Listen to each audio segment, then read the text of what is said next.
புதுச்சேரியில் ஆளுநாள் யார் என்றால் அது துணைநிலை ஆளுநர் தான் என திமுக தலைவர் ஸ்டாலின் விமர்சனம். புதுச்சேரியை சங்கிகள் கூட்டம் நாசப்படுத்தி விட்டதாகவும் காட்டமான பேச்சு. இங்க ஆளுநாள் யாரு? ஆளுநர் ரங்கசாமி அவர்களை பொம்மை முதலமைச்சராக வச்சிருக்காங்க. சங்கே முழங்கனு பாடிய புரட்சி கவிஞர் பாரதிதாசன் மண்ணில் நின்று புதுச்சேரிய நாசமாக்கி இருக்கக்கூடிய சங்கி படையை விரட்டி அடிக்க எடப்பாடி பழனிசாமியை போன்ற புதுச்சேரி முதலமைச்சர் ரங்கசாமியும் மோடியின் அடிமைதான். அதிகாரமில்லாத அரசு என ரங்கசாமியை ஒப்புக்கொண்டதாக முதலமைச்சர் ஸ்டாலின் பேச்சு.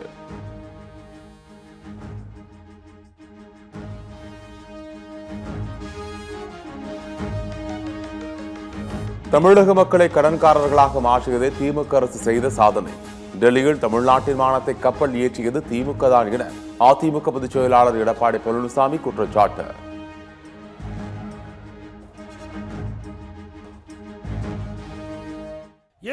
ஆண்டு காலம் தமிழகத்திலே பல கட்சி ஆட்சி செஞ்சிருக்கு. 73 ஆண்டு காலத்தில் 2021 வரை தமிழ்நாட்டில் கடன் 4,85,000. 5 வருஷத்துல 5 லட்சம் கோடி கடன் வாங்கியிருக்கு. இப்படிப்பட்ட ஆட்சி தொடர வேண்டுமா?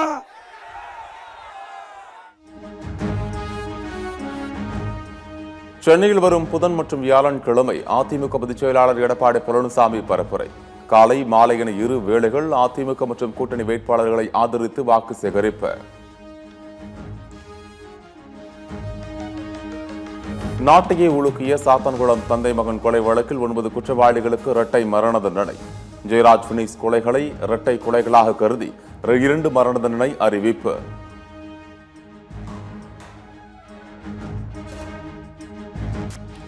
ஜெயராஜ் பினிக்ஸ் குடும்பத்திற்கு 1.4 கோடி ரூபாய் இழப்பீடு வழங்க மதுரை மாவட்ட நீதிபதி உத்தரவு. 9 குற்றவாளிகளின் சொத்துக்களை பறிமுதல் செய்து இழப்பீடு தர ஆணை.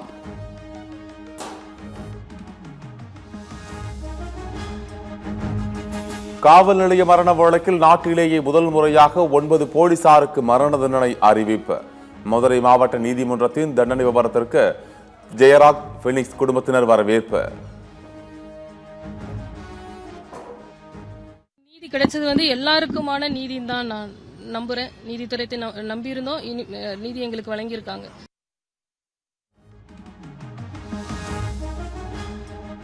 சாத்தான்குளம் வழக்கின் தீர்ப்பை வரவேற்கும் விதமாக ஊர் மக்கள் இனிப்பு வழங்கி கொண்டாட்டம். மதுரை மாவட்ட நீதிமன்றத்தில் தண்டனை விவரங்கள் மகிழ்ச்சி அளிப்பதாகவும் பேட்டி.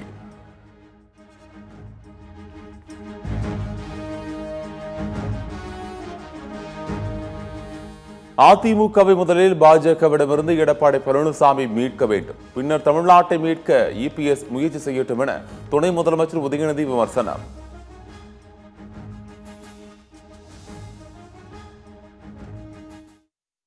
தமிழ்நாட்டை மக்களை காப்போம், தமிழ்நாட்டை மீட்போம் அப்படிங்கிறாரு. முதல்ல அவரை காப்பாற்றணும். அதிமுக பாஜக கிட்ட அவர் அதிமுகவை மீட்கணும். இதெல்லாம் வர்ற சட்டமன்ற தேர்தலில் நாம செஞ்சு காட்டுவோம். அதிமுக பொதுச் செயலாளர் எடப்பாடி பழனிசாமி பெயரில் அசையும் சொத்து 50 லட்சம், அசையா சொத்து ஏதுமில்லை.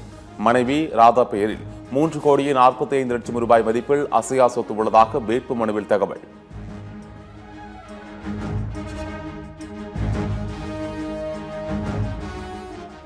சிலிண்டர் எரிபொருள் விவகாரத்தில் ராகுல் காந்தி அவதூறு பரப்புவதாக மத்திய உள்துறை அமைச்சர் அமித்ஷா குற்றச்சாட்டு. சர்வதேச அளவில் பெட்ரோல் டீசல் விலை உயர்ந்தாலும் இந்தியாவில் ₹1 கூட உயர்த்தவில்லை என விளக்கம்.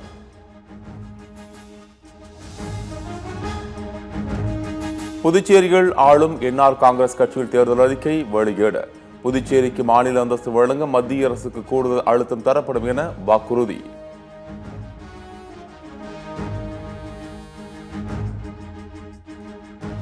தமிழகத்தில் தாக்கல் செய்யப்பட்ட வேட்புமனுக்கள் மீது நாளை பரிசீலனை.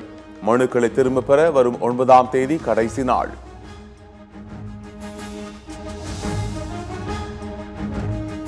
திமுக அதிமுக கட்சிகள் இலவசத்தை கொடுத்து மக்களின் ஆசையை தூண்டி ஏமாற்றி வருகின்றனர்.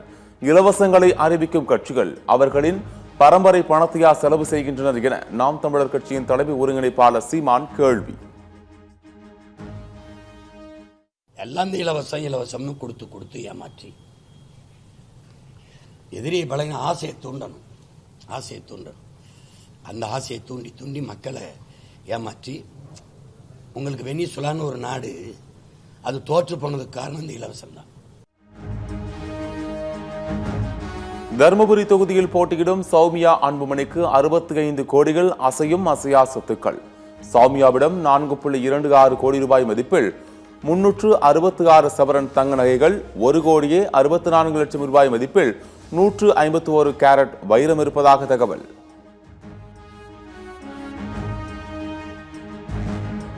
சென்னை சைதாப்பேட்டையில் நாளை நடைபெற இருந்த தாவேக தலைவர் விஜயின் பிரச்சாரம் ரத்து. 1 மணி நேரம் மட்டுமே காவல்துறை அனுமதி வழங்கியதால் பரப்புரையை ரத்து செய்த விஜய்.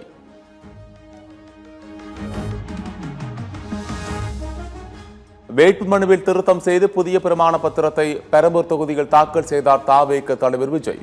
விஜய் மீதான வழக்குகளை இணைத்தும் விஜய் பிரச்சார வாகனம் குறித்த தகவலை இணைத்தும் புதிய பிரமாண பத்திரம் தாக்கல். கேரளம், அஸ்ஸாம், புதுச்சேரியில் நாளையுடன் முடிகிறது தேர்தல் பிரச்சாரம். அரசியல் கட்சி தலைவர்கள் தீவிர ஓட்டு வேட்டை.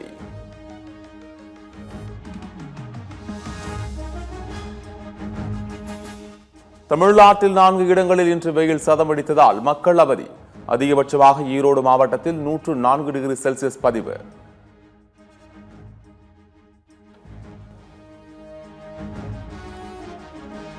டெல்லி சட்டமன்றத்திற்குள் பேரிகேடுகளை உடைத்துக் கொண்டு சென்ற காரால் பரபரப்பு. கார் ஓட்டுநர் உட்பட 3 பேரை கைது செய்து போலீசார் விசாரணை.